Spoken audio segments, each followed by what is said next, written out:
ini. Dan kita pengen majelis kita ini dihadiri oleh arwahnya anbiya wal mursalin, auliya was solehin, sehingga barokah. Karena itu kita awali semuanya dengan membaca surat Al-Fatihah dengan niat semoga Allah Ta'ala panjangkan umur kita semua dalam kebaikan dan keberkahan, kesehatan dan keselamatan, serta Allah berikan kepada kita ilmu-ilmu yang manfaat, ilmunya para nabi, ilmunya para rasul, ilmunya para wali. Begitu juga untuk kedua orang tua kita, anak keturunan kita, pasangan hidup kita, sahabat kita, teman kita, dan semua orang yang berbuat baik kepada kita.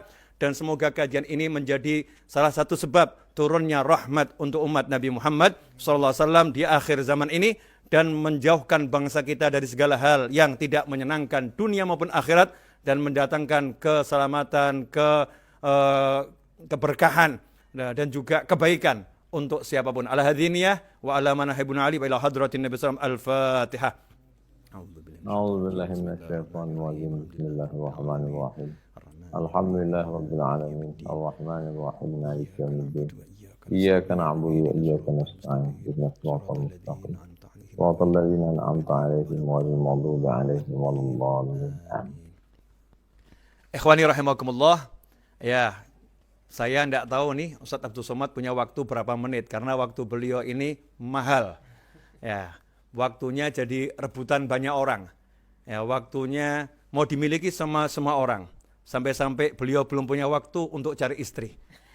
Ya, sampai-sampai belum punya waktu untuk cari istri karena waktunya habis diambil oleh Anda semua. Ya, mudah-mudahan nanti jadi barokah waktu beliau. Amin. Nah, Ustadz Abdul Somad dan Habib Muhammad, kenapa saya pilih tema bacalah, menyingkap cara membaca Nabi Muhammad SAW? Karena itu juga pertanyaan saya. Jadi saya ini bertanya-tanya, udah jelas kalau bangsa Arab di zaman Nabi Muhammad SAW adalah kaum ummi, bangsa yang tidak bisa membaca dan tidak bisa menulis, walaupun ada yang bisa. Tetapi 99,999% itu nggak bisa baca, nggak bisa tulis. Tetapi peradaban dalam sastranya di masa itu dikatakan termasuk yang paling hebat di dunia. Hidupnya itu cukup dengan bersyair udah kenyang. Ya, kalau bahasa kita gitu. Cukup dengan bersyair sudah kenyang. Cukup dengan berpantun, kalau untuk orang Melayu sudah bahagianya luar biasa. Dan turun Al-Quran ini pada Nabi Muhammad SAW di tengah kaum yang ummi dan nabinya ummi. Secara zahir, syariat zahir, kita nggak bicara hakikat. Kalau bicara hakikat, selesai. Kita bicara syariat, dikatakan Nabi Muhammad SAW ummi, tidak membaca dan tidak menulis. Ya, tidak membaca dan tidak menulis. Sepanjang saya belajar sampai hari ini, saya belum ketemu hadis yang menjelaskan Rasulullah SAW pernah menulis. Yang ada menghapus tulisan, ya, menghapus tulisan. Tapi Rasulnya tidak menulis. Anehnya, dari semua perintah Allah Ta'ala, perintah sholat, perintah puasa, perintah zakat, ya, perintah haji, perintah umroh, perintah berbuat baik, wahyu pertama kali turun, justru perintahnya yang nggak bisa dilakukan oleh Nabi Muhammad SAW. Secara zahir. Kalau perintahnya sholat, Rasulullah SAW bisa sholat. Dengan sholat dari nabi-nabi yang terdahulu, Nabi Ibrahim alaihissalam. Kalau perintahnya puasa, puasa dikenal oleh masyarakat Arab. Kalau perintahnya sodakoh, Nabi Muhammad SAW ahli sodakoh. Tetapi perintahnya pertama kali adalah iqra, ya, bacalah. Gitu. Perintah ini turun kepada manusia yang tidak bisa membaca dan tidak bisa menulis. Pertanyaan saya kepada Ustadz Abdul Somad dan kepada Habib Muhammad bin Husain Al-Habsyi, tentunya kita pengen mendengar dulu kepada guru kita ini yang alhamdulillah sudah belajar ke berbagai belahan dunia. Punya kesempatan lebih banyak dibanding saya dan Habib Muhammad. Ketemu dengan banyak ulama. Kami pengen mendengar apa yang Ustadz dengar dan apa yang Ustadz pilih dari sekian banyak. Karena ilmu itu kita dengar banyak, tapi ada yang kemudian kita saya lebih cocok sama yang ini di hati saya. Begitu Ustadz, mudah-mudahan Antum bisa mencerahkan umat Islam di seluruh dunia, khususnya saya dan Habib Muhammad. Yang lain nggak cerah nggak apa-apa. Terima kasih. Fadhol Ustadz. Bismillahirrahmanirrahim. Assalamualaikum warahmatullahi wabarakatuh. Yang sama-sama kita hormati, dimuliakan Allah Subhanahu wa taala. Habibana, Habib Novel, kemudian Habib Muhammad, matta'anallahu bituli umurihima. Amin. Allah berikan kita kenikmatan bisa dapat ilmu dan barokah dari umur mereka yang panjang dan kita dapat istifadah dan yang paling kita inginkan bersama dengan mereka di dunia, bersama pula di akhirat dengan kakek buyut mereka Nabi kita Sayyidina wa Maulana Muhammad sallallahu alaihi wasallam. Jamaah dimanapun berada, izinkan Al-Fakir bercerita sedikit ketika bagaimana berinteraksi dengan Al-Quran. Ketika saya baca Quran, nggak ngerti, nggak paham maknanya, yang pertama saya lakukan adalah mencari makna kosakatanya. Dan kami dulu diajarkan dari sejak madrasah Tsanawiyah membaca tafsir Jalalain. Ditulis oleh dua imam. Jalalain, dua Jalal. Jalaluddin Al-Mahalli, Jalaluddin As-Suyuti. Ketika sudah paham kosakatanya, ingin merangkainya menjadi sebuah makna dalam satu ayat, biasanya saya pilih tafsir yang ditulis oleh ulama-ulama Al-Azhar.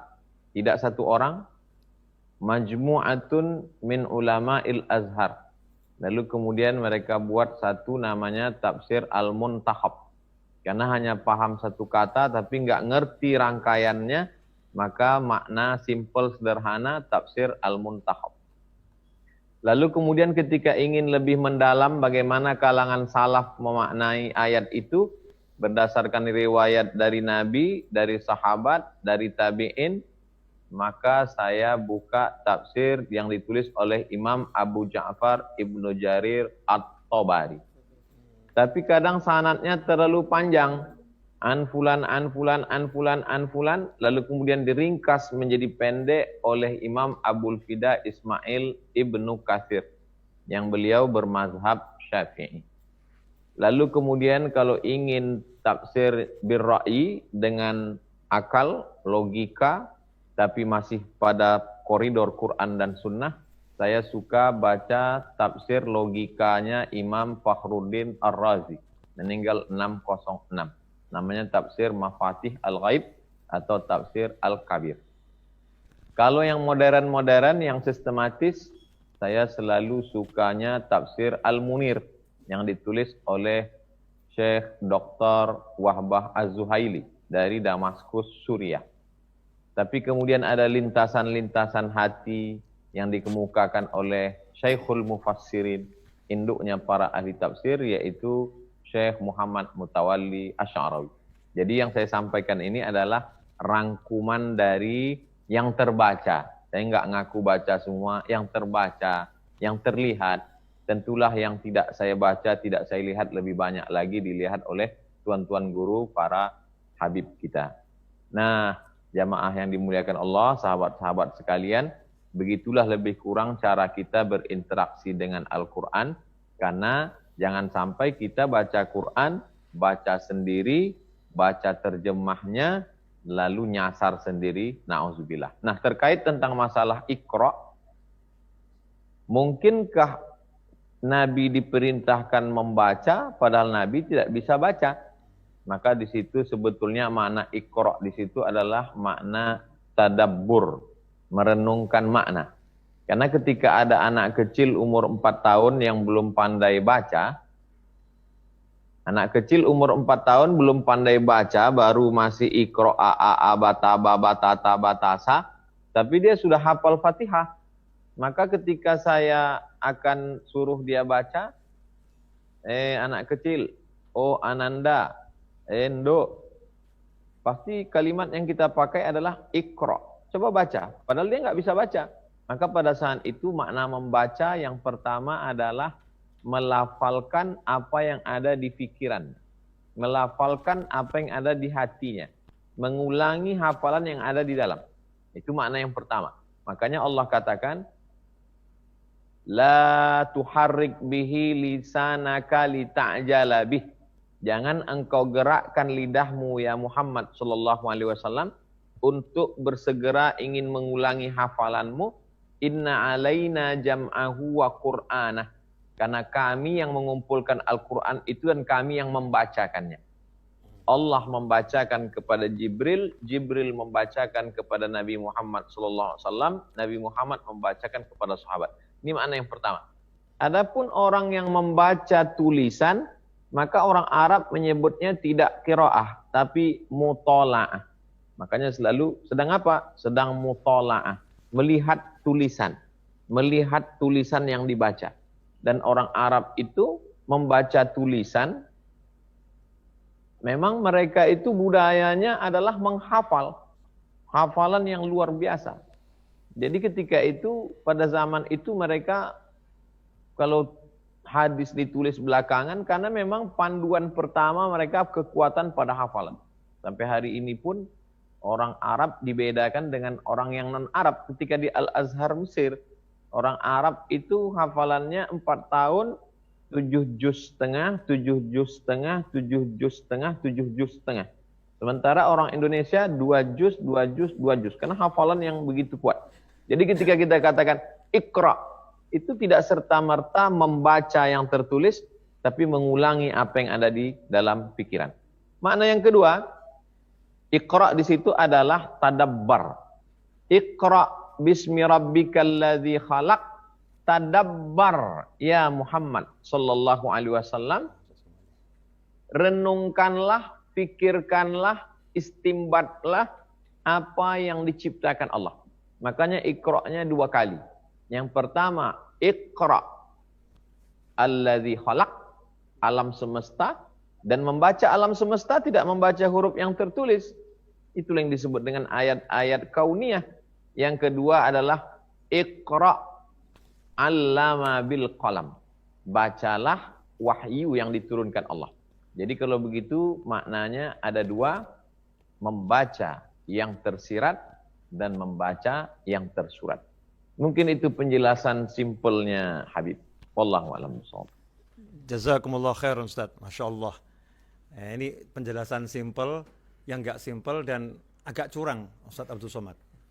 Ya agak curang karena yang kita cari belum dikeluarkan, Bib.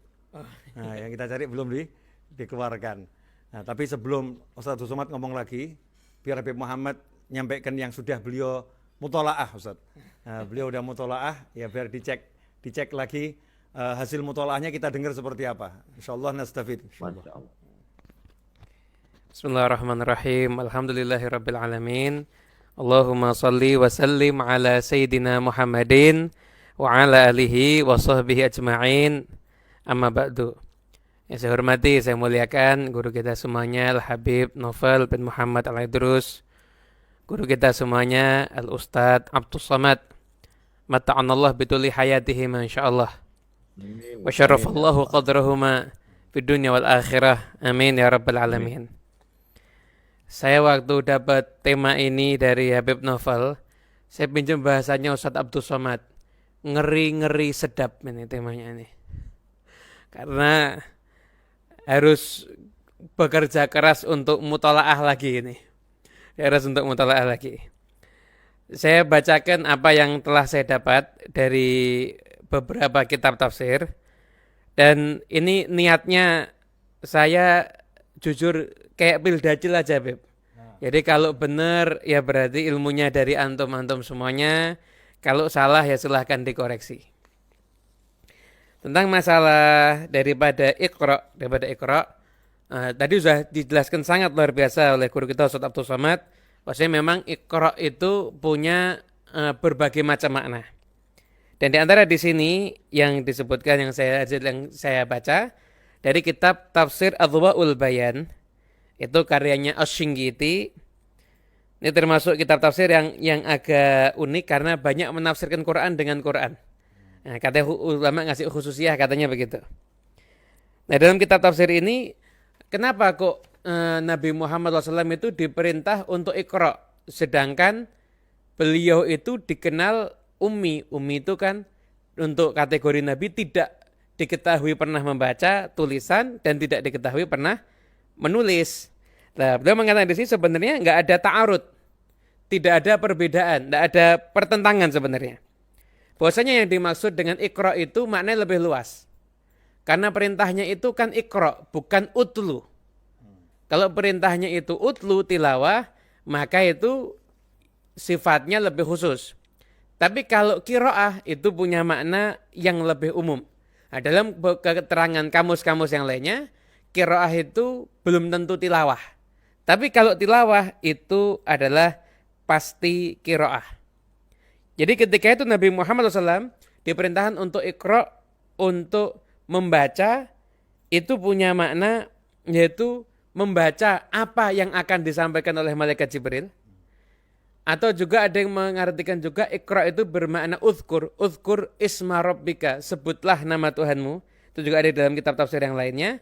Intinya dengan kata iqra itu tadi, Imam Az-Zamakhsyari dalam kitab tafsir Al-Kasyaf memberikan satu makna yang luar biasa, bahwasanya, dan juga Imam As-Sabuni juga senada dengan beliau, bahwasanya ketika awal daripada ayat suci Al-Quran, ayat yang pertama turun, itu adalah dengan kata-kata iqra, maka itu menunjukkan bahwasanya agama ini pondasinya adalah ilmiah. Nah, bahkan amal sekalipun itu juga harus dilandasi dengan keilmuan. Karena dalam kitab Zubat Ibn Rusan, faman bi ghairi ilmin ya'malu a'maluhu mardudatun la tuqbalu. Karena siapa yang beramal tanpa ada pondasi ilmu, maka amalnya akan tertolak dengan sia-sia. Nah, di dalam ayat ini, dalam rangkaian ayat yang pertama kali turun ini semuanya mengisyaratkan tentang urusan ilmu. Pertama Iqra, ayat yang pertama. Iqra bismi rabbikal ladzi khalaq. Khalaqal insana min 'alaq. Iqra lagi wa rabbukal akram alladzi 'allama.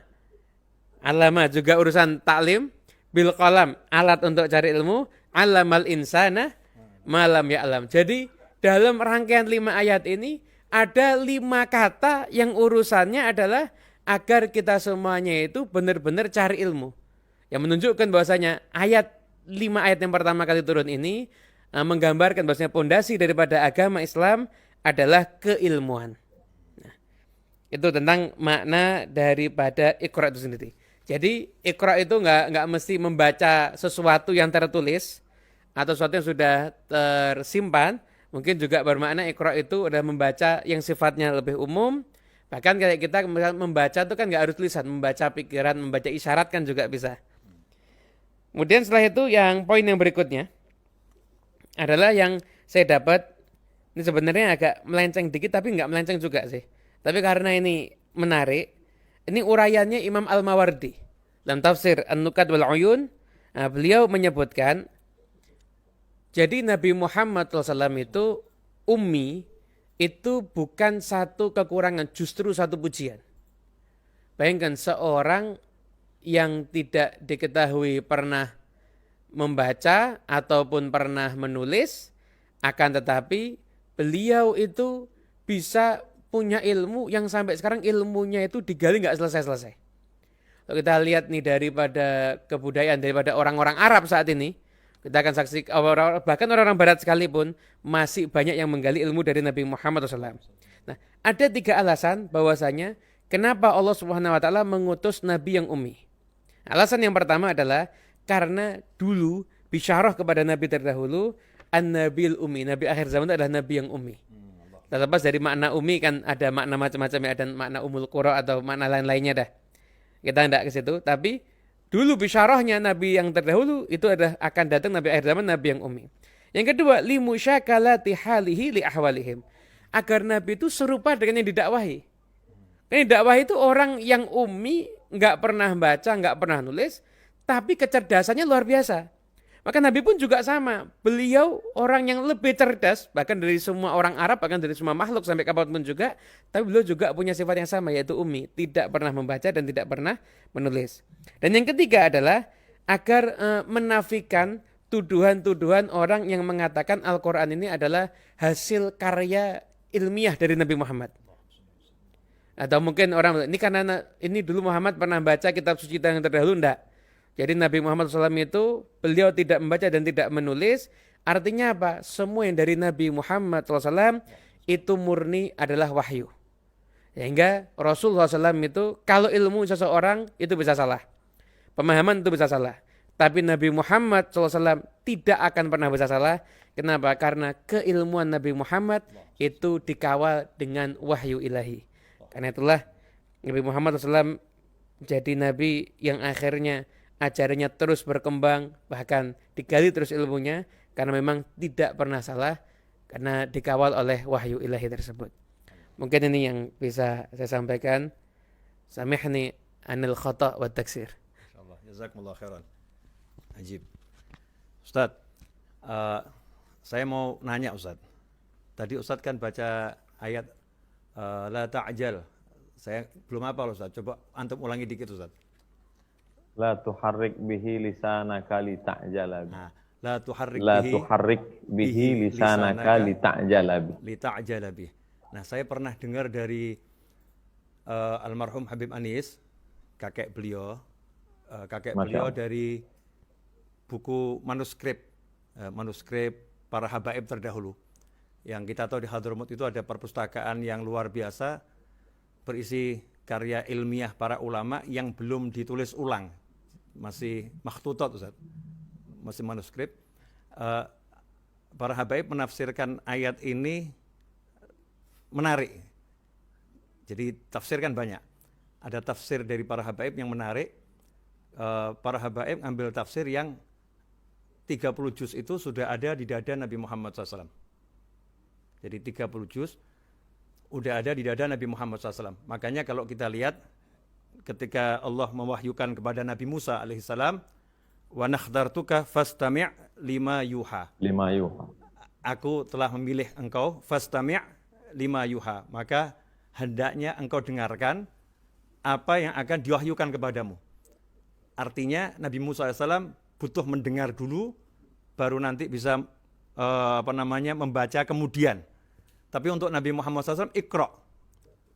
Nggak ada proses aku akan wahyukan, kamu dengarkan, kemudian baca.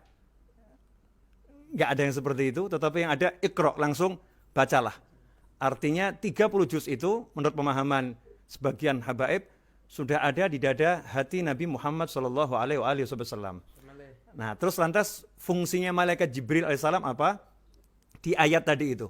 Nah, ayat tadi disebutkan, coba Ustaz diulang Ustaz, anak belum hafal Ustaz. Anak belum hafalin Quran. La tuharrik bihi lisanaka. Wahai Nabi Muhammad SAW, jangan kamu gerakkan dulu lisanmu untuk membaca apa yang sudah ada di dalam dadamu. Ya, nanti kamu tergesa-gesa mengeluarkan yang kamu ketahui sebelum waktunya. Dengarkan dulu nanti malaikat Jibril yang ngomong, keluarkan yang ini, baru engkau mengikuti. Artinya ayat itu menjelaskan fungsi malaikat Jibril alaihissalam adalah untuk mengatur kapan ayat ini boleh dikeluarkan, kapan ayat ini boleh dikeluarkan. Yang semua sudah ada di dada Nabi Muhammad SAW. Dan itu sesuai dengan fungsi malaikat Jibril, yaitu pembantu Nabi Muhammad SAW. Nah, yang saya pengen konfirmasi sama Ustadz, apakah pernah mendengar pemahaman yang seperti ini dari ulama-ulama yang pernah antum temui atau dari kitab-kitab yang antum baca? Karena saya sendiri akan sangat senang kalau ada kitab-kitab tafsir yang sudah menyebutkan sehingga kita bisa mempublikasikan pemahaman ini lebih luas lagi. Karena kata guru saya, ilmu itu al-alim orang yang alim adalah orang yang pandai menukil. Tapi kalau orang yang pandai ngomong menurut saya kata guru saya bukan orang alim itu. Tukang dongeng itu menurut saya. Nah, orang alim adalah orang yang pandai menukil. Dalam kitab ini menurut Syekh Fulan, menurut Ustadz Fulan gitu. Kalau sekarang kan kebiasaannya bukan menukil, menurut saya. Orang-orang kan begitu Ustadz. Ya. Kalau dulu guru saya ngajari, saya setiap nanya itu nggak dijawab Ustadz. Saya nanya sama kakek beliau, nggak dijawab. Kadang-kadang saya sebagai anak muda agak gimana gitu, nanya kok nggak dijawab. Jawabannya, coba kamu cek di kitab ini. Coba kamu cek di kitab ini. Coba kamu cek di kitab ini. Sehingga ketika suatu saat saya itu agak gimana, dipanggil sama kakeknya. Kata guru saya, kata kakek beliau, kata guru saya pengen ilmumu dari kitab. Ya, bukan dari menurut saya. Sehingga kalau nanti ditanya orang, ilmumu bisa jadi hujjah. Pertanyaan saya baru Ustaz Abdul Somad, yang pertama, pernahkah mendengar apa yang tadi saya nukilkan dari almarhum kakek beliau yang dibaca dari kitab-kitab para habaib terdahulu. Yang pertama itu. Yang kedua Ustadz, saya belum banyak membaca tapi mendengar dari ulasan para ulama yang ada di YouTube. Sekarang ini ada ulama yang belum sempat nulis tapi udah sempat bicara. Ya, para ulama di belahan bumi lain kita ini, baik itu di Mesir maupun di Hadramut, ya, di Oman, di Sudan, di Maroko, saya mendengar ada yang menafsirkan Iqra bismi rabbik ini justru Allah Ta'ala ingin menjelaskan kepada umat manusia bahwasanya nabiku yang ummi ini, nabiku yang tidak mampu membaca dan menulis menurut ilmu manusia, ilmu zahir, dia akan bisa membaca dan menulis lebih hebat dari kalian. Caranya adalah Iqra bismi rabbikal ladzi khalaq. Bacalah dengan menggunakan kekuatan Tuhanmu yang mampu menciptakan segala-galanya. Bacalah dengan menggunakan kekuatan Tuhanmu yang menguasai jagat raya. Ketika pertama kali dikatakan Iqra, Rasul menjawab ma'ana biqari'in. Ketika dikatakan Iqra, ma'ana biqari'in. Bacalah, aku nggak bisa baca. Bacalah, aku nggak bisa baca. Bacalah, aku nggak bisa baca. Yang ketiga, turunlah ayat yang kemudian kita kenal 5 ayat pertama. Ya, surat Al-Alaq, bacalah dengan nama Tuhanmu yang telah menciptakan. Nah, saat itulah ulama menjelaskan, inilah Allah memberi Nabi SAW kemampuan untuk membaca, tapi dengan ilmunya Allah Ta'ala, bukan dengan ilmu kasbi, tapi ilmu wahbi. Bukan dengan belajar, tetapi dengan pemberian. Bukan murid, tapi murad. Bukan yang melamar, tapi yang dilamar. Nah, kelihatannya Ustaz Abdul Somad salah satunya itu. Bukan yang melamar, tapi yang dilamar. Insya Allah. Ustaz, fadhol. Saya pengen tahu pandangan antum. Yang pertama, saya petang ini memang niatnya untuk belajar kepada Habib Novel dan Habib Muhammad. Alhamdulillah, Allah kabulkan permohonan. Petang ini mendapatkan banyak pengetahuan. Di antaranya adalah pengetahuan baru tentang bahwa Quran itu sudah ada di dalam dada Nabi Muhammad Sallallahu Alaihi Wasallam. Jadi Jibril hanya datang sebagai pengaturannya saja. Mudah-mudahan ilmu ini barokah buat saya pribadi dan buat kita semua petang hari ini insya Allah. Kemudian yang kedua, bahwa kalau kita dengan diri kita dengan segenap keterbatasan, kita dengan mata terbatas, telinga juga terbatas. Tapi kalau sudah memandang dengan pandangan Allah, mendengar dengan pendengaran Allah, melangkah dengan langkah Allah, maka tidak lagi ada batasnya. Jadi apa yang disampaikan oleh Habib Novel, Iqra bismi rabbikal ladzi khalaq, membaca tapi dengan Allah Subhanahu wa taala, bukan dengan kita. Karena kalau dengan kita penuh dengan keterbatasan. Dan kita bisa lihat juga dalam doa ruqyah, Bismillahilladzi la yadurru ma'asmihi syai'un fil ardi wala fis sama. Bismillah, dengan nama Allah. Kalau sudah disebut namanya, la yadurru ma'asmihi syai'un fil ardi wala fis sama. Tidak ada bisa memudaratkan syai'un, walau sedikit pun, di bumi maupun di langit, dengan menyebut nama Allah. Itulah maka majelis pun dalam hadis Nabi, kullu amrin ribalin, semua amal yang baik, walam yubda bismillah, kalau tidak diawali dengan nama Allah, fahuwa aqta, dalam riwayat lain fahuwa abtar, dalam riwayat lain fahuwa ajzam, qalilul barakah, tak ada berkahnya, tak ada manfaatnya. Oleh sebab itu agama ini mengajarkan kita segala sesuatu mestilah dengan bismillah, dengan nama Allah. Iqra bismi rabbikal ladzi khalaq. Lalu kemudian dalam ayat ini digunakan fi'il muta'addi, fi'il kata kerja yang perlu pada objek. Makanlah, apa yang perlu dimakan. Minumlah, apa yang perlu diminum. Bacalah, apa yang mau dibaca. Mesti ada objeknya. Tapi dalam ayat ini tidak disebutkan objeknya apa. Seolah-olah Allah Ta'ala ingin mengatakan, silakan baca apa yang mau kau baca. Iqra. Padahal dalam ayat lain, Iqra kitabaka kafa binafsika al-yawma alaika hasiba. Bacalah buku catatan amalmu. Ada objeknya. Tapi dalam ayat ini tidak ada maf'ul bihnya. Iqra, bacalah. Apa yang mau dibaca? Artinya bacalah semua yang perlu, yang bisa engkau baca. Tapi ingat, mesti ada koridor pengikatnya. Bismi rabbikal ladzi khalaq. Makanya ulama bersyair, Arabtu syarra la lisyarri. Aku tahu yang jelek, yang jahat itu bukan untuk aku amalkan. Walakin lijtinabihi. Aku tahu yang jelek supaya aku dapat menjauhinya.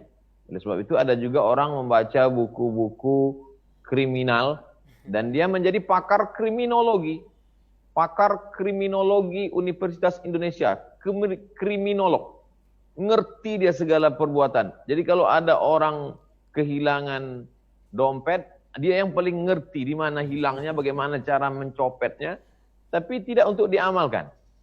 Maka umat Islam disuruh mengetahui segala ilmu, tapi tetap bingkainya bismi rabbikal ladzi khalaq. Mungkin agaknya itu, Habib. Wallahu a'lam. Masya Allah, jazakumullah khairan Ustaz. Ajib. Nanti kalau antum ketemu Ustaz di kitab mana tadi yang saya sampaikan, tolong dikirimkan. Ya, dikirimkannya pakai ceramah aja antum di YouTube biar orang lain ikut dengar. Biar orang lain ikut dengar. Kemudian Ustaz, tadi Habib Muhammad kan bilang kalau di awal surat yang pertama kali turun 5 ayat itu tentang ilmu, ya, lebih tentang ilmu dan proses untuk mendapatkan ilmu dengan membaca, ya, dan suruh membaca dengan nama Allah agar dapat ilmunya itu langsung dari Allah Subhanahu wa taala. Allamal insana ma lam ya'lam. Nah, pertanyaan saya Ustaz, Nabi Adam itu kan pertama kali perintahnya juga untuk malaikat sujud karena punya ilmu. Dan Allah ajarkan kepada Adam semua ilmu.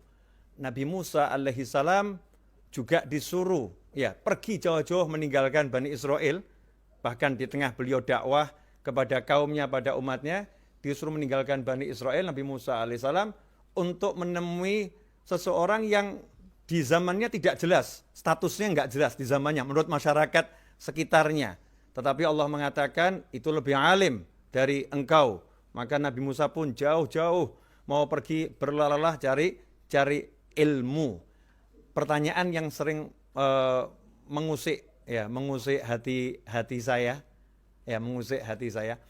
Kalau memang ilmu itu sedemikian hebat, terus nanti kenikmatan di kubur itu sama di surga itu yang paling enak yang mana Ustaz? Bidadari atau duduk mutolaah Ustaz?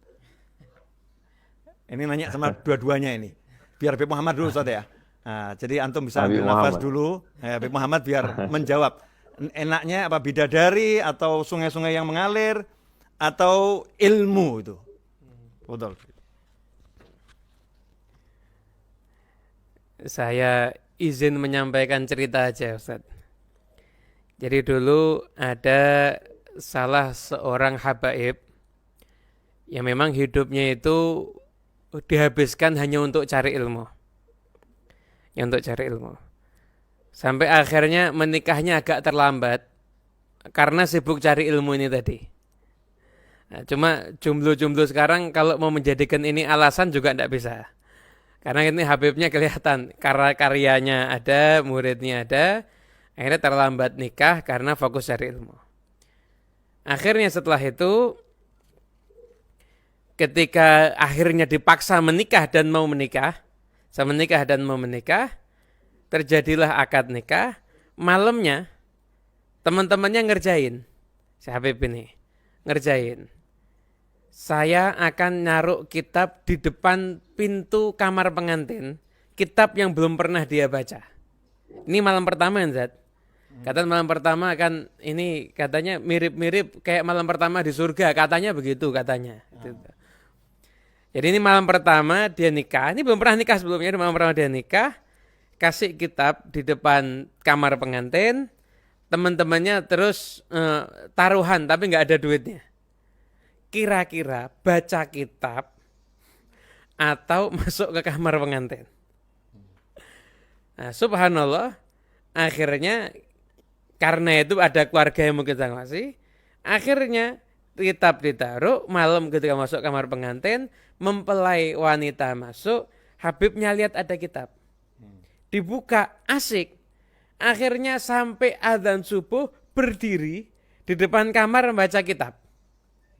Nah, kalau versi kisah yang lain ada yang mengatakan kitabnya dibawa masuk ke kamar, istrinya suruh bawa ke lilin, Habibnya baca kitab.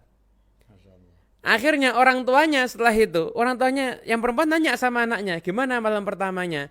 Oh, saya tidak diapa-apain, saya cuma disuruh baca kitab. Kan takut nih jangan-jangan anak perempuannya kenapa atau cacat atau kenapa.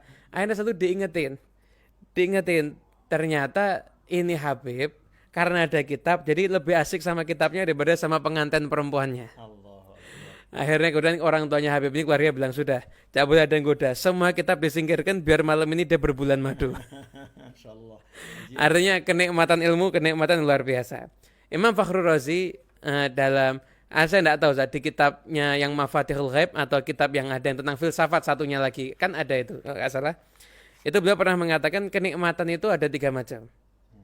Ada kenikmatan itu yang sifatnya kenikmatan makanan hissi. Ada yang kenikmatan itu sifatnya kenikmatan karena punya pengaruh jabatan. Tapi di antara kenikmatan itu yang paling nikmat adalah kenikmatan ilmu. Karena itu adalah kenikmatan maknawi. Karena nikmatnya makan itu sebanyak apapun orang makan ada efek samping. Jabatan ada efek samping. Nah, pohon semakin tinggi, angin juga akan bertiup semakin kencang. Tapi kalau ilmu itu satu kenikmatan yang luar biasa, yang tidak bisa terbayarkan dengan apapun juga. Karena nikmatnya ilmu itu luar biasa. Satu kisah lagi, Beb. Satu kisah lagi. Satu kisah lagi. Mumpung ingat nih soalnya, mumpung ingat. Ada salah satu ulama wazir ini kalau nggak salah, ini karena nggak tahu Ustaz, minta doa dari Ustaz biar ingatannya kuat. Saya lupa nama muhadditsnya. Bisa jadi Al-Auza'i atau Imam Sufyan. Ada seorang wazir punya pangkat yang tinggi, menyaksikan 2 ulama debat. Akhirnya 2 ulama ini berdebat tentang masalah hadis. Akhirnya ketika itu sampai pada salah satu dari yang lawannya ini mengatakan, saya punya satu hadis, yang hadis ini tidak ada yang punya kecuali saya. Kata yang tadi, yang satunya bilang, coba saya pengen dengar hadis kamu apa? Ya saya dengar, saya mendengar dari fulan. Saya mendengar katakanlah dari Muhammad. Saya mendengar lagi dari fulan lagi. Bahwasanya Nabi Muhammad SAW bersabda begini. Ulama yang tadi ketika dengar ditantang tadi hadis yang belum pernah ada yang dengar, yang tadi ini ketawa. Kata ulama tadi, kamu tahu enggak? Kamu tadi dari siapa? Dari fulan. Saya itu dari siapa? Dari Muhammad. Tahu enggak Muhammad yang dimaksud itu siapa? Enggak tahu, itu saya. Jadi kalau kamu dengar langsung dari saya, nanti sanadmu lebih tinggi akhirnya. Nah, kata wazir tadi, wallahi, nikmatnya harta, nikmatnya kepemimpinan, nikmatnya jadi pejabat. Kalau saya bayangkan pada ulama yang menang dalam diskusi itu, kenikmatannya masih lebih nikmat dia. Nah, karena ilmu itu punya nikmat lazat yang luar biasa. Masya Allah. Ajib, jazakumullah khairan. Salatul Somad. Sekarang giliran antum ini. Ya, anak takutnya ini nanya gini karena antum menikmati ilmu sampai lupa nikah gitu. Yang saya takut itu. Betul Ustaz. Ini karena ada pesanan dari WA yang kemasuk, tolong Habib sampaikan ke Ustaz Abdul Somad agar tidak lupa menikah gitu. Saya hanya menyampaikan keinginan masyarakat Ustaz. Fadhil. Baik Habib Novel. Sokrates, seorang filosof Yunani, hidup di tengah masyarakat paganisme, penyembah berhala. Tapi di tengah masyarakat yang rajanya nyembah berhala, menteri-menterinya nyembah berhala, ternyata ada sekelompok masyarakat yang disebut dengan filosofia. Filo cinta, sofia hikmah, ilmu pengetahuan. Mereka adalah para pemikir yang tidak mau ikut arus orang banyak. Maka akhirnya mereka berpikir bahwa dunia ini diciptakan oleh Tuhan. Dan Tuhan itu tidak diketahui namanya siapa, pekerjaannya apa. Pokoknya ada yang menciptakan alam semesta berdasarkan perenungan yang mendalam. Tapi untuk menangkap eksistensinya, sifatnya, namanya perlu berpikir 500 tahun, kata Sokrates. 500 tahun untuk duduk, merenung, berpikir, baru ketemu. Jadi orang-orang seperti Sokrates ini, dia sudah tidak lagi berpikir tentang bidadari, tentang jannatin tajri min tahtihal anhar, tentang wakawa'iba atsraba, waka'san dihaqa, la yasma'una fiha lagwa wala kidzaba. Tidak lagi pada level itu. Lalu kemudian kita, ini yang di luar Islam. Sekarang yang di dalam Islam. Imam Abu Hamid Al-Ghazali meninggal tahun 505 Hijrah. Jabatan dia rektor di Universitas Nizamiyah yang didirikan oleh Raja Nizamul Muluk. Kalau dia berjalan di kota Baghdad, maka ada 70.000 orang yang mengikut dia dari belakang. Kedudukan yang amat sangat tinggi. Tapi dia mengalami penasaran yang luar biasa. Yang dia ceritakan dalam Al-Munqidh minad Dhalal, penyelamat dari kesesatan. Dia sedang mencari-cari, kata dia, aku sudah begitu dalam filsafat. Saking dalamnya filsafat, maka dia menulis Tahafut al-Falasifah, kehancuran filsafat. Aku sudah amat sangat dalam ilmu kebatinan, Syiah Batiniyah. Saking dalamnya dalam Syiah kebatinan, dia tulis kitab Fadaih al-Batiniyah. Aku sudah amat sangat mendalam dalam bidang usul fikih. Dalam bidang fikih sudah semuanya. Tapi dia tetap penasaran tentang satu, yaitu tentang Allah Subhanahu wa Ta'ala. Akhirnya dia berkhalwah. Dia tinggalkan jabatan rektor, dia tinggalkan semua gemerlap dunia yang ada di Nizamiyah, Nizamul Muluk. Akhirnya dia pergi berkhalwah, beruzlah selama 11 tahun. Pergi ke Damaskus, pergi ke Baitul Maqdis Palestina. Dan kemudian yang dia bawa hanya rikwah. Rikwah yaitu timba kecil untuk menimba air. Lalu kemudian jarum. Karena mereka yang uzlah itu tetap membawa timba. Karena tidak boleh pakai timba orang lain, syubhat. Dan mereka tidak tetap kemana-mana membawa jarum. Karena takut pakaiannya sobek, terbuka aurat, sholatnya enggak sah. Orang selevel Al-Ghazali, dia tidak lagi berpikir tentang buah-buahan, tentang sungai yang mengalir. Maka puncak kenikmatan orang selevel Sokrates dan Ghazali adalah yang disebut Allah puncak nikmat surga. Wujuhu yawma idzin nadhirah ila rabbiha nadhirah. Pada saat itu wajah berkilau cahaya karena memandang Allah Subhanahu wa Ta'ala. Pengetahuan tentang dia yang maha mengetahui. A'riful ma'arif. Ma'rifahnya sema'rifah adalah Allah Subhanahu wa Ta'ala. Jadi kita hanya baru sampai pada level alim, itu pun belum juga sampai, tapi mereka sudah sampai pada level arif. Makanya para habaib, para ulama itu digelari al-arif billah. Mereka yang mengenal Allah Subhanahu wa Ta'ala. Dan itu ilmu pengetahuan. La ilaha illallah betul, tapi di awal la ilaha illallah fa'lam annahu la ilaha illallah. Ketahuilah. Tapi pengetahuan kita hanya sebatas pada indikasi. Apakah kamu tahu Habib Novel sudah sampai di Banda Aceh? Ya. Dari mana kamu tahu Habib Novel sudah sampai di Banda Aceh? Saya tahu karena ada stafnya. Saya tahu karena pesawatnya sudah sampai. Itu hanya baru sebatas alim. Tahu karena indikasi. Tapi orang yang arif, kamu tahu Habib Novel sudah sampai? Sudah. Dari mana kamu tahu? Saya sudah bersalaman dengannya, saya sudah ngobrol dengannya, dan saya sudah foto dengannya. Ini foto saya bersanding dengannya dengan baju kebesarannya. Jadi puncak kenikmatan surga adalah ketika ilmu pengetahuan, puncaknya mengetahui Allah yang disebutkan wujuhu yauma idzin nadhirah ila rabbiha nadhirah. Wallahu a'lam Habib. Masyaallah. Ustaz, boleh nambah sedikit Ustaz ya? Masih ada waktu Ustaz, antum. Jazakumullah. Ya. Apa namanya? Di nasihatnya Habib Ali Habsyi yang makhtutat itu tertulis ada lil arifin, untuk orang-orang arif billah, mereka punya surga tersendiri. Jadi punya surga yang kenikmatannya mahul hur wal kusur, bukan bidadari, ya bukan istana, bukan sungai-sungai. Itu kayak bidadari, istana itu seperti menu dasar ya, menu utama. Ya, menu utama yang yang mesti setiap orang masuk surga dapat itu. Tapi yang satu ini hanya orang khusus yang dapat. Ya, satu ini orang khusus dapat, mudah-mudahan kita semua masuk dalam kelompok yang ini, yang dapat nikmat khusus. Apakah itu? Waladaina al-mazid. Ya, kami punya al-mazid. Katakan al-mazid itu jannatul mazid, surga al-mazid. Itu surga yang kenikmatannya adalah ma'rifah billah. An-nadhar ila wajhillah. Ma'rifah, lihat Allah Subhanahu wa taala dengan yang dipahami oleh Allah Subhanahu wa taala. Nah, saya mau nanya sama Ustadz. Apa Beb nanya? Ustadz Somad dah apa ya?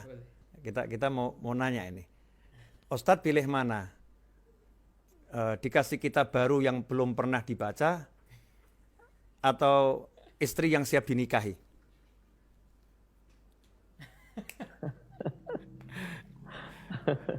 Boleh dijawab, boleh enggak Ustadz? Saya mau komentari kisah Bib Muhammad tadi itu. Jadi Bib Muhammad tadi itu kisahnya yang saya dapat yang versi kedua. Jadi kitab ditaruh di depan pintu. Kemudian Bib kitabnya dibawa masuk ke kamar. Itu yang lebih menarik versi ketiga Bib. Jadi versi kedua tapi dalam sudut pandang ketiga nih.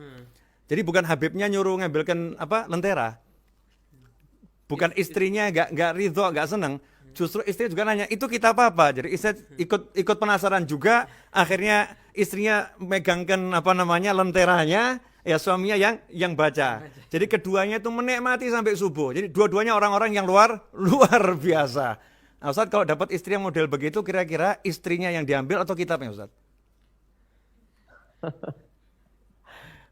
Boleh dijawab, susah boleh enggak? Ini yang paling susah pertanyaannya, Habib. Iya. Boleh dijawab, boleh enggak? Ijazah dari Habib Muhammad dulu. Oh, Masya Allah. Butuh ijazah dulu.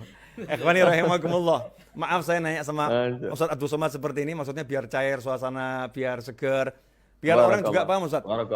Kalau kita cari ilmu itu menyenangkan gitu loh. Ya, obrolannya orang-orang cari ilmu itu asyik menyenangkan. Kalau orang cari duit aja katanya asyik cari duit, cari ilmu itu jauh lebih nikmat menyenangkan. Kita kembali ke topik Ustadz. Topiknya ini kan bagaimana cara membaca Nabi Muhammad SAW. Tadi yang saya dapat, udah saya sampaikan, saya tambahin dikit Ustadz, dari kitab ini. Insya Allah Antum juga tahu, ini kitabnya Syekh Muhammad Mutawalli Sya'rawi, yang tadi Ustadz Abdul Somad juga mengatakan dari semua tafsir yang sudah dipelajari, beliau juga sangat cenderung kepada pemahaman-pemahaman dari Syekh Mutawalli Sya'rawi. Kata guru saya, beliau termasuk mujaddid fi tafsir. Jadi mujaddid dalam ilmu tafsir di akhir zaman ini ya, di abad ini. Dikatakan di sini,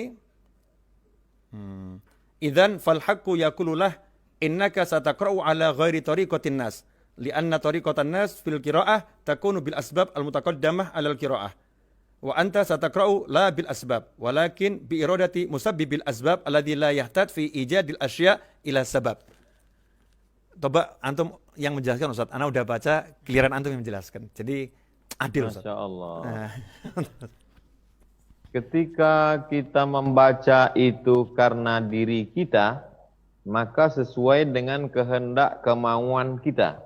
Tapi ketika kita membaca itu adalah bismi rabbik, maka dialah musabbibul asbab. Dia penyebab segala sesuatu ini terjadi. Berdasarkan kehendak dia, kudrat dia, iradat dia, kemauan dia, maka tak ada yang terhalang dari dia. Lalu kita sebagai umat Muhammad SAW, apakah mungkin mencapai itu? Apakah kita sampai ke level itu? Maka dalam hadis Sahih Muslim dikatakan, La yazalu abdi yataqarrabu ilayya bin nawafil.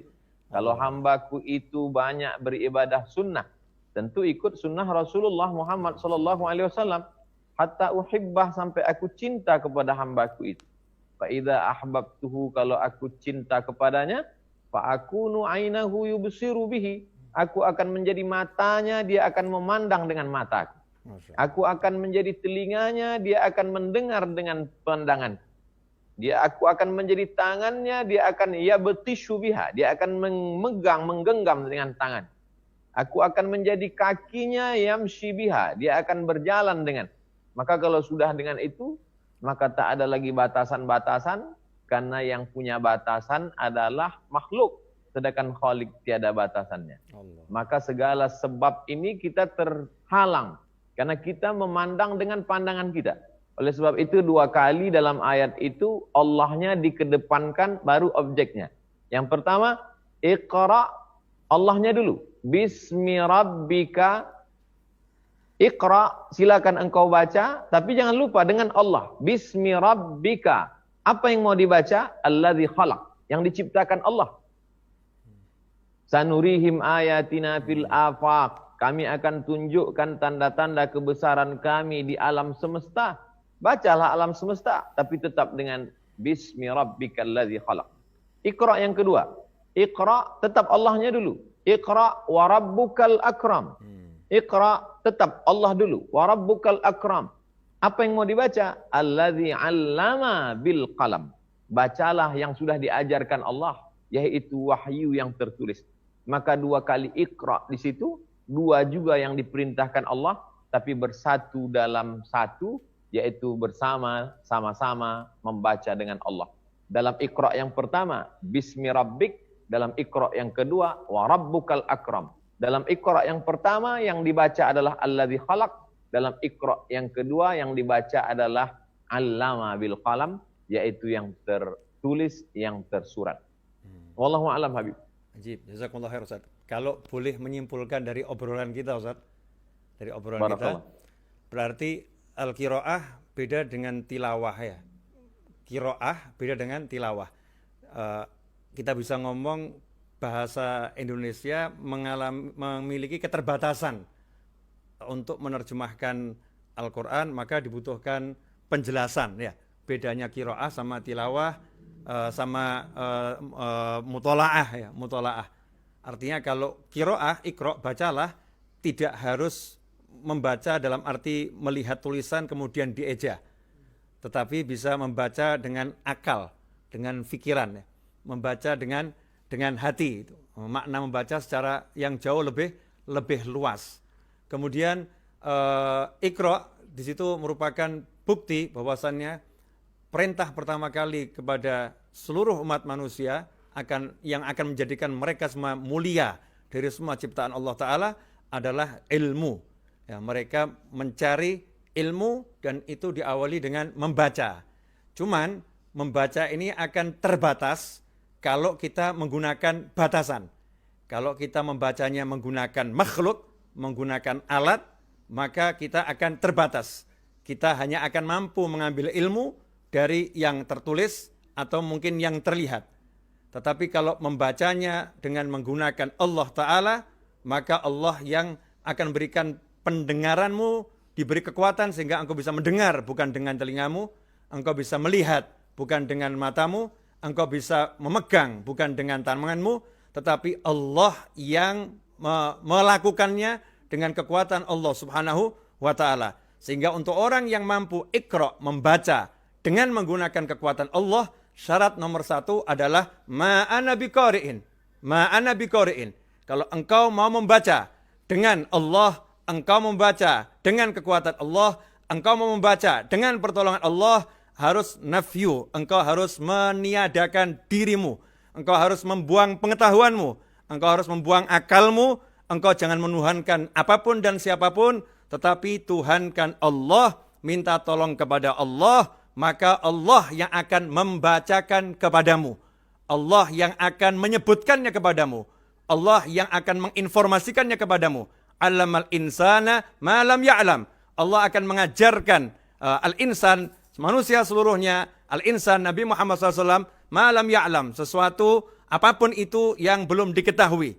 Sehingga ketika engkau membuka cara membacamu dengan Allah Subhanahu wa Ta'ala, membaca dengan minta tolong sama Allah, membaca dengan tawajuh pada Allah Ta'ala, Allah akan memberikan kepadamu, membacakan kepadamu ilmu-ilmu miliknya Allah Subhanahu wa Ta'ala. Karena itulah mungkin Ustadz yang ada dalam dunia pesantren atau dalam dunianya para ulama, walaupun tidak ada pesantren, beliau mungkin tinggal di surau, mungkin di Langgar, selalu mengedepankan dalam proses mencari ilmu adalah adab, yaitu dengan adab yang tinggi, dengan berwudu, dengan hati yang bersih, ya, tawajuh minta sama Allah Subhanahu wa Ta'ala, sehingga membacanya bukan lagi dengan kemampuannya, kecerdasannya, akalnya, tapi betul-betul minta tolong pada Allah Subhanahu wa Ta'ala. Sehingga mereka punya ilmu-ilmu yang terasa segar, manis, enak, ya karena ilmu itu thori, masih baru, fresh, muncul dari dari ladun Allah, dari sisi Allah Subhanahu wa taala.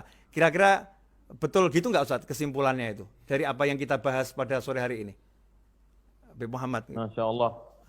Saya petang ini betul-betul banyak mendapatkan yang tersurat dikutip oleh Habib Muhammad dari kitab-kitab, dan yang kedua adalah khawatir lintasan-lintasan, baik lintasan dari para habaib yang ditransfer oleh Habib Naufal maupun lintasan Habib Naufal sendiri yang beliau sampaikan ke kita. Ketika kita mampu berkata ma'ana biqari, barulah Allah mau mengajarkan kita. Selama kita masih berkata menurut saya, berdasarkan pengetahuan saya, IQ saya, maka jangan pernah kita mendapatkan apapun dari Allah, karena Allah tidak mau memberikan itu kepada orang yang angkuh dan sombong. La yadkhulul jannah man kana fi qalbihi mithqala habbatin min khardalin min kibrit. Jazakumullah Habib. Barakallahu fiik. Ustaz, antum kok ngerti bener ya? Kok ngerti bener tadi, khawatir. Jadi Ustaz memang itu setelah 3 kali jawabannya ma'ana biqari'in, baru dikasih gitu. Baru dikasih. Kalau dalam tafsir itu ada satu tambahan Ustaz untuk menutup kajian kita pada sore hari ini yang sebetulnya kita nggak pengen tutup. Tapi saya nggak tahu maghrib di sana berapa menit lagi. Kalau di Solo sekitar 10 menit lagi akan masuk waktu maghrib. Nah, kalau nanti nggak saya akhiri, mungkin ada orang-orang yang kurang suka kalau kita ngaji di waktu maghrib. Nah, seakan-akan kita seperti orang yang nggak perhatian sama sholat, ya, seperti nggak perhatian sama sholat. Ma'ana biqari'in, Habib Muhammad, saya baca, kalau ini saya baca dari beberapa riwayat para ulama ya, mungkin tidak disebut di tafsir, dalam kajian gitu. Akhlak Nabi Muhammad SAW ketika bertemu malaikat Jibril alaihissalam. Jadi Rasulullah SAW itu dalam Sahih Bukhari dikatakan tidak langsung dapat wahyu, tetapi Nabi Muhammad SAW dapat mimpi. Nah, 6 bulan sebelum Rasulullah SAW itu ketemu malaikat Jibril, usia 39 tahun setengah, Nabi SAW dapat mimpi tiap hari mithla falaki subhiyah, yang mimpi itu sangat nyata. Jadi kalau malamnya mimpi, paginya itu kejadian nyata persis seperti yang dilihat di mimpi. Sehingga Rasul bisa ngomong, bentar lagi akan ada kejadian begini, bentar lagi ada kejadian seperti ini, bentar lagi ada kejadian seperti ini. Jadi Allah akan tunjukkan dulu bahwasannya mimpimu adalah benar. Di antara mimpi itu adalah akan bertemu malaikat Jibril alaihissalam di Gua Hira. Akan bertemu malaikat Jibril alaihissalam di Gua Hira. Maka Nabi SAW pun yakin mimpinya itu enggak salah. Beliau akhirnya yatakhalla fil Hira. Beliau pergi ke Gua Hira untuk kholwat membuktikan mimpinya. Nah, ketika mimpinya terbukti, ketemu malaikat Jibril alaihissalam yang tidak memperkenalkan diri, tidak ngomong saya malaikat, saya ini diutus Allah. Enggak, tiba-tiba merangkul, memeluk, dan pelukannya itu pelukan yang cukup kencang, keras ya, yang bahkan yang ketiga sangat keras. Nabi tidak mengatakan, siapa kamu ini? Kenapa kamu peluk-peluk aku? Kemudian nanya-nanya, kamu bisa baca enggak? Bacalah, baca. Siapain kamu? Perintah aku. Rasul enggak seperti itu, tapi jawabannya ma'ana biqari'in. Tawadhu' lillah, betul-betul merendahkan dirinya di hadapan Allah Ta'ala, menzerokan dirinya di hadapan Allah Subhanahu wa Ta'ala. Maka saat itulah setelah 3 kali sampai yang sangat keras ya, sangat keras, Nabi tetap ma'ana biqari'in, tidak menunjukkan siapa diri beliau dan mengatakan aku enggak bisa apa-apa, aku bukan siapa-siapa. Maka oleh Allah Subhanahu wa Ta'ala diberi wahyunya ya, diberi Iqra bismi rabbik, bacalah dengan nama Tuhanmu, maka engkau akan mengetahui jagat raya semuanya. Nah, ini ternyata proses untuk dapat wahyu ini pun Rasulullah SAW mengajarkan akhlak, ya, mengajarkan akhlak. Tawajjuh ilallah bil akhlak wa bil ibadah, dengan ibadah yang luar biasa, akhlak yang luar biasa, maka sama Allah Ta'ala diberi yang luar biasa. Itu Ustaz yang bisa saya tambahkan. Jazakumullah khairan. Jazakumullah. Ana mau minta waktu lagi kapan-kapan Ustaz. Kalau antum ada waktu kabari, nanti kita langsung buat lagi. Insyaallah Habib. Ya, jazakumullah khairan. Senang bener. Lain waktu kita pengen ada tambahan beberapa ustadz lagi, ya, beberapa ustadz lagi. Amin. Biar bisa lebih menyenangkan. Roti bil Fatihah lana Ustaz. Fatihah minkum. أعوذ بالله من الشيطان الرجيم بسم الله الرحمن الرحيم الحمد لله رب العالمين الرحمن الرحيم مالك يوم الدين إياك نعبد وإياك نستعين اهدنا الصراط المستقيم صراط الذين أنعمت عليهم غير المغضوب عليهم ولا الضالين آمين نتبرك بدعائكم. Bismillahirrahmanirrahim. Alhamdulillahirabbil alamin. Allahumma shalli wa sallim ala sayyidina Muhammadin wa ala alihi washabbihi ajmain. Allah ja'alna minal aidin al-faizil al-maqbulin آمين wa dhafirin آمين bi ridha rabbil alamin. Allah ja'alna minal mutahabina fillah, mutaakhina Amin. fillah, mutazawirina Amin. fillah, mutajalisina fillah. آمين Allah yaftah alaina wa ala awladina wa atlabana futuhal arifin. وفقنا آمين. إياهم في الدين وعلمنا وإياهم التأويل واهدنا إياهم إلى سواء السبيل. اللهم أصلح النية والذرية واجعل الحاجات كلها مقضية دينية ودنيوية وأخروية بجاه خير البرية وصلى الله على سيدنا محمد وصحبه وسلم. الحمد لله رب العالمين. Jazakumullah khairan. Sekaligus saya umumkan kepada seluruh jamaah Majlis Ar-Raudhah dimanapun berada, Majlis Ar-Raudhah masih istirahat yang majelis dunia nyatanya sampai nanti semuanya sudah jelas terang benderang sesuai dengan aturan pemerintah setempat dan para ulama setempat.